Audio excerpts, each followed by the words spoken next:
आज तीसरा T20 खेला गया इंडिया और न्यूजीलैंड के दरमियान। सीरीज 1-1 से बराबर थी इस मैच से पहले और न्यूजीलैंड में एक सनसनीखेज मुकाबले के बाद 4 रन से कामयाबी हासिल की और ये सीरीज़ 2-1 से जीत ली। इससे पहले हमने देखा है कि इंडिया का रिकॉर्ड जो है डिसाइडर्स की अगर हम बात करते हैं उसमें काफ़ी बेहतर है, अच्छा रहा है उनका, लेकिन आज न्यूजीलैंड ने स्लाइटली बेहतर क्रिकेट खेली और सीरीज़ अपने नाम की। और इस तरह इंडिया का जो टूर था ऑस्ट्रेलिया और न्यूजीलैंड का, ये पहली सीरीज़ है जिसमें उनको नाकामी हुई है। इससे पहले वो टेस्ट सीरीज़ जीते, उसके बाद ODI सीरीज़ जीते, T20 सीरीज़ हमने देखी जो ऑस्ट्रेलिया के अंदर हुई वो ड्रॉ हुई, उसके बाद वनडे सीरीज़ में कामयाबी हासिल की और आज उनको नाकामी हुई।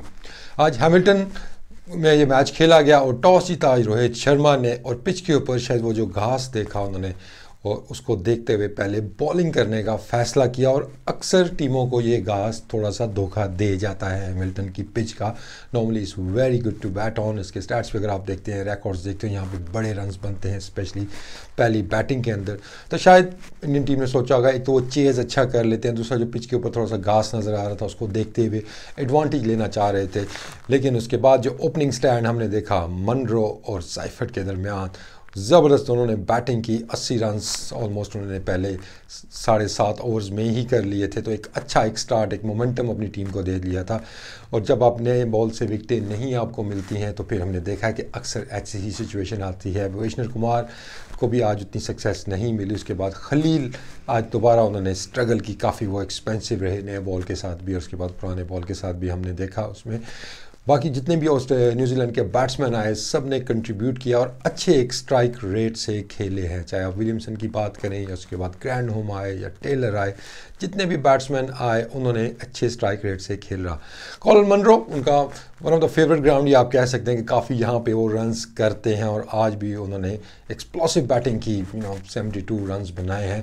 लेकिन अगर हम देखते हैं इंडियन एफर्ट बॉलिंग में ठीक है, काफ़ी चीज़ें में स्ट्रगल इन अ सेंस के लेंथ आज ठीक नहीं थी इंडियन बॉलर्स की। एट टाइम्स उन्होंने शॉर्टर साइड पे ज़्यादा थे। दूसरा न्यूजीलैंड के बैट्समैन को काफ़ी आइडिया है इन ग्राउंड्स का, इनकी डायमेंशंस का, कि कौन से एरिया के वो आराम से क्लियर कर सकते हैं, गैप्स कहाँ पे ज़्यादा होते हैं। लेकिन आज बॉलिंग भी अप टू मार्क नज़र नहीं आई इंडिया की जानिब से।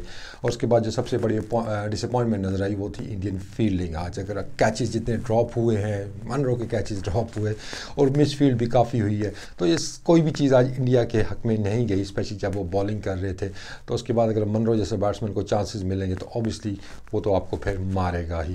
उसके बाद हमने देखा कि जो टीम सिलेक्शन हुई उसमें एक चेंज आज इंडिया ने की कि चहल को ड्रॉप किया गया, उनकी जगह कुलदीप यादव को लेके आए। कुलदीप यादव डेफिनेटली उनकी टीम में जगह बनती थी, उनको खेलना चाहिए था मैच, लेकिन चहल को ड्रॉप करना मे बी इंडियन, शायद अब ये टीम सोच रही होगी कि मे बी हमें दोनों रिस्ट स्पिनर के साथ यहाँ पे जाना चाहिए था।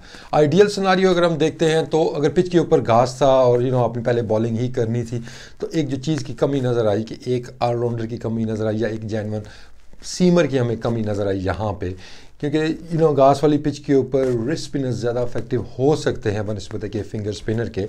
लेकिन अगर आपके पास वो ऑप्शन नहीं है और आपने जानना है तो मे बी एक मीडियम पेसर ऑलराउंडर आपके पास होना चाहिए था। विजय शंकर नो डाउट खेल रहे हैं but I think he is carrying an injury जिसकी वजह से वो बॉलिंग नहीं कर पा रहे हैं, तो प्योरली एज अ बैट्समैन ही वो खेल रहे हैं। तो इंडिया सिर्फ 5 बॉलर्स के साथ गया, उनके पास ज़्यादा ऑप्शंस नहीं थे। पिछले मैच के मैन ऑफ द मैच हमने देखा कुणाल पांड्या, ज़बरदस्त उन्होंने बॉलिंग की थी, लेकिन इस मैच में बिग टाइम उन्होंने स्ट्रगल की, कोई पिच में उनके लिए ज़्यादा हेल्प मौजूद नहीं थी। और दूसरा एक टैक्टिक्स जो नज़र आई न्यूजीलैंड के बैट्समैनों की जानिब से कि उन्होंने देखा कि पिछले मैच में उन्होंने स्ट्रगल की थी अगेंस्ट कुणाल पांड्या, लेकिन इस मैच में उन्होंने काउंटर अटैक किया, उनको और ज़्यादा अटैक किया, उनको संभलने का मौका नहीं दिया। पहले ओवर से ही उनके दे वेंट आफ्टर हिम, बड़ी शॉट्स उसको खेली, अंडर प्रेशर कर दिया।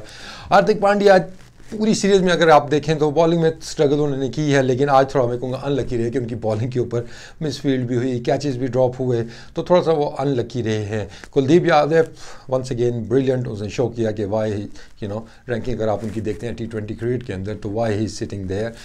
क्वालिटी बॉलर है। आज भी जिस तरह उन्होंने बॉलिंग की है, जिस तरह उन्होंने वेरिएशंस यूज़ की हैं, जिस तरह अपनी गूगली का इस्तेमाल किया है, तकरीबन सभी बैट्समैनों ने स्ट्रगल किया अगेंस्ट उनके। ओवरऑल साजगार थी कंडीशंस आप कह सकते हैं बैटिंग के लिए, क्योंकि 420 रन्स बने आज के मैच के अंदर, तो आप कह सकते हैं हाई स्कोरिंग मैच हुआ। 420 रन 40 ओवर्स में बने हैं। तो बॉलर्स को मे भी आप इतना ज़्यादा ब्लेम ना कर सकें। मे भी जो माइनर चीज़ें थी फील्डिंग के अंदर आप थोड़ी सी इंप्रूवमेंट होती, क्योंकि कैचेस होते, एक दो अच्छे स्टॉप्स होते, तो आखिर में वही 3-4 रन का फिर डिफरेंस देखने में आया है। लेकिन बैटिंग में अगर हम देखते हैं तो मनरो और साइफर दे वर ब्रिलियंट, और मुझे ये ओपनिंग जोड़ी बड़ी ख़तरनाक नज़र आ रही है। लेट्स सी के सिनारियो आगे चल के क्या बनता है जब कैप्टन वापस आ जाएंगे। ओडीआई के अंदर भी साइफर को खिलाया जाता है या नहीं खिलाया जाता है, तो अच्छा एक ऑप्शन आ गया है यहाँ पे न्यूजीलैंड के पास भी। स्पिनर्स उन्होंने सोडी उन्होंने हमने देखा बॉलिंग के अंदर जब आए न्यूजीलैंड की जानिब से, उन्होंने स्ट्रगल की और उसके अगेंस्ट भी जो टैक्टिक्स आजमाए गए थे कि उनको अटैक किया गया, नोइंग के विकेट टेकिंग ऑप्शन है वो न्यूजीलैंड के पास, उनको अटैक किया गया। अगर हम थोड़ा सा शुरू में जाते हैं बैटिंग के इंडिया के, तो ऑब्वियसली जब 213 रन बोर्ड पे लगे हों तो थोड़ा सा एक्स्ट्रा प्रेशर बैट्समैनों के ऊपर आ जाता है। और दोनों ओपनर्स अगर आप देखते हैं शर्मा और शेखर धावन, ह्यूज रिस्पॉन्सिबिलिटी दोनों के ऊपर थी। मैंने मैच से पहले भी यही बात की थी कि इन दोनों में से किसी को बड़ी इनिंग्स खेलनी होगी, चाहे आप चेस कर रहे हैं या चाहे आप पहले बैटिंग कर रहे हैं। Again good tactics from Kane Williamson के सेंटनर के साथ उन्होंने बॉलिंग स्टार्ट की और पहले ओवर में उनको कामयाबी मिली, और शेखर धावन की बिग विकेट उनको जल्दी ही मिल गई और प्रेशर आ गया इंडियन टीम के ऊपर। रोहित शर्मा आज थोड़ा सा ऑफ कलर नज़र आया, में भी थोड़ा सा प्रेशर था, रन्स का भी थोड़ा ज़ोर से हिट मारने की कोशिश कर रहे थे, कोई टाइमिंग उनकी बैटिंग में आज नज़र नहीं आई है। और लोग कंट्रीब्यूट किया, उन्होंने रन्स किए, लेकिन उस तरह नॉर्मल हमें जो होते हैं रोहित शर्मा अपने फ्लो में आज वो नज़र नहीं आए हैं। स्ट्राइक रेट भी उनका थोड़ा सा नीचे रहता, तो थोड़ा सा प्रेशर वो भी बिल्ट हो गया था शुरू में अगर आप इंडियन टीम के ऊपर देखते हैं। लेकिन उसके बाद हमने देखा आने वाले बैट्समैनों में पांट ज़बरदस्त बैटिंग की, उन्होंने आते ही बाउंड्रीज लगाई। Vijay Shankar once again contribute किया, उन्होंने भी आके और अच्छे वो खेलते हुए नज़र आ रहे थे, अच्छा स्टार्ट उनको मिल चुका था।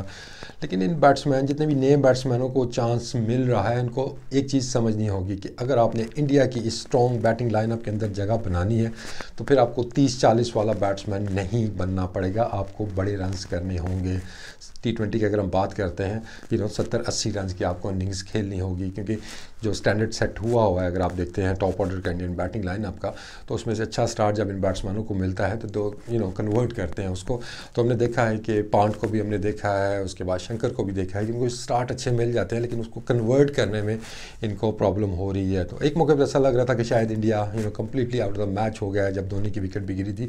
लेकिन उसके बाद हमने देखा कि बीच में हार्दिक पांड्या ने कुछ अच्छे स्ट्रोक्स खेले, वो भी उसको मैक्सिमाइज़ नहीं कर सके, जल्दी आउट हो गए। उसके बाद कुछ अच्छी हिट्स लगाने के बाद आखिर में एक ज़बरदस्त पार्टनरशिप हमें नज़र आई कार्तिक और कृणाल पांड्या के दरमियान, तो उन्होंने अच्छे स्ट्रोक्स खेले और एक मौके पे लग रहा था कि शायद ये दोनों मैच ले जाएंगे और काफ़ी क्लोज तक लेके चले गए थे मैच को। लेकिन आखिरी ओवर क्रेडिट जाता है टीम सऊदी को कि ही होल्ड इट्स नर्व्स, और उन्होंने अच्छे बॉल किए और आखिर में 15 रन नहीं दिए हैं।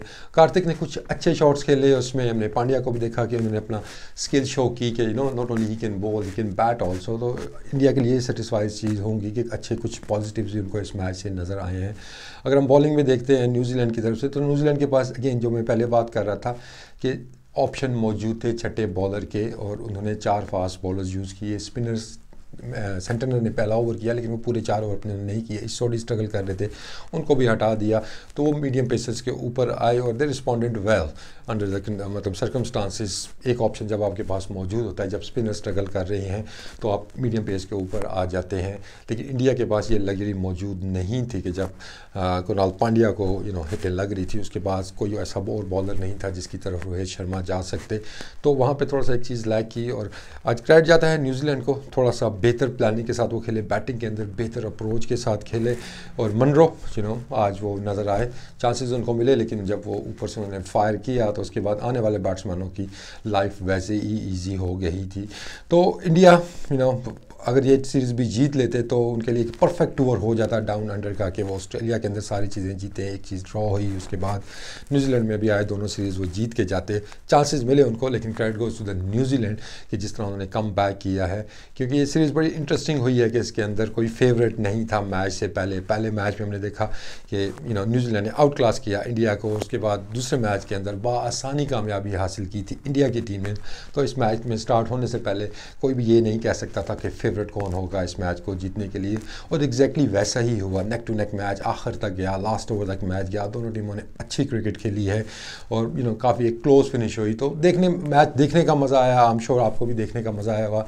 एंड T20 क्रिकेट इसी चीज़ का नाम है कि आप आखिर तक स्क्रीन के साथ जुड़े हैं, यू नेवर नो कि मैच किस तरफ जा रहा है, कौन सी टीम जीत सकती है। लेकिन काफ़ी ज़्यादा पॉजिटिव्स दोनों टीमों ने इस मैच से निकाले होंगे। ऑल्दो कि ठीक है इंडिया सीरीज़ हार गया है, लेकिन कुछ प्लेयर्स उनको उभर के सामने आए हैं जिनको आप वो नज़र में रखेंगे वर्ल्ड कप से पहले। और same thing for the New Zealand team के उनकी टीम के अंदर भी उनको साइफर की अगर आप बात करते हैं, मिचेल की बात करते हैं, फास्ट बॉलर्स में एक दो नाम उभर के सामने आए हैं, तो उनके लिए भी काफ़ी ज़्यादा चीज़ें सामने आ गई हैं। वर्ल्ड कप की तैयारी में उनको काफ़ी ज़्यादा हेल्प होगी। तो ओवरऑल इंडिया का अगर आप टूर देखते हैं तो ज़बरदस्त टूर रहा है। ऑस्ट्रेलिया से स्टार्ट हुआ और उसके बाद न्यूजीलैंड में आके ज़बरदस्त उन्होंने क्रिकेट खेली है, कंसिडरिंग कि उनके बड़े बड़े नाम मिसिंग थे। कि अगर वो कोहली के बगैर खेल रहे हैं, बुमराह के बगैर खेल रहे हैं, शामी के बगैर खेल रहे हैं, कुलदीप यादव को रेस्ट करवाया गया, उसके अलावा और प्लेयरों को भी रोटेट किया गया, बैटिंग ऑर्डर में शफल की गई, डिफरेंट कम्बिनेशंस ट्राई की गई, लेकिन फिर भी रिजल्ट्स सेटिस्फाइंग रिजल्ट्स ही आए हैं। उतने बुरे तरीके से ना कोई मैचेस हारे हैं, सीरीज़ भी वनडे सीरीज़ भी जीती है, और उसके बाद हमने देखा कि T20 में भी काफ़ी क्लोज फिनिश हुई है। तो lot of positives for the Indian team, and I think New Zealand team भी काफ़ी ज़्यादा सेटिस्फाइड होगी। और केन विलियमसन काफ़ी ज़्यादा उनका आज हमें नज़र आया, इनपुट नज़र आया कि थोड़ा सा आज वो भी फील कर रहे थे कि काफ़ी ज़्यादा एग्रेसिव वो ऑन द फील्ड वैसे नज़र नहीं आते हैं, वेरी लेड बैक कैप्टन है वो, लेकिन आज वो जितना इन्वॉल्व हो रहे थे, आगे आ रहे थे, और जिस तरीके से कुछ डिसीजन के ऊपर वो थोड़ा सा एंग्री भी हो रहे थे, दैट शोज़ कि ये जो सीरीज़ थी, आज का जो मैच था, काफ़ी ज़्यादा ये